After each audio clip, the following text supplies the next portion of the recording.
looking forward at what can happen, right? This is the 7th coronavirus that's jumped to humans. And since there are large animal reservoirs, it won't be the last one. There'll be more. There'll be more viruses jump eventually. It could be a coronavirus, it could be a flu. And what we need is, we need to not stop the research.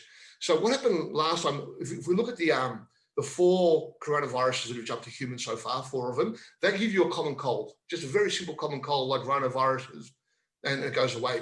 However, the last 3, the SARS one, the MERS from 2002, 2012, and this current one, they're much more deadly. And essentially this time around, we dodged a bullet, because if we look at the case fatality rate of COVID-19, it's about 1%, maybe even less than 1% if you look at the infection fatality rate, probably, with all the undiagnosed cases.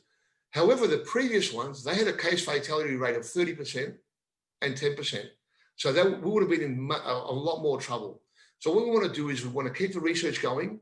We want to have, essentially, in terms of my lab, in terms of my team, what we can do, we want to be able, when the next pandemic comes, that we have the ability to determine 3D structures using our molecular modeling, our computer-based modeling, to determine the 3D structures of key proteins of the virus using the sequence of the virus. So as soon as we've got the sequence of the virus, we can then determine the 3D structure, and then we can start to develop antivirals again.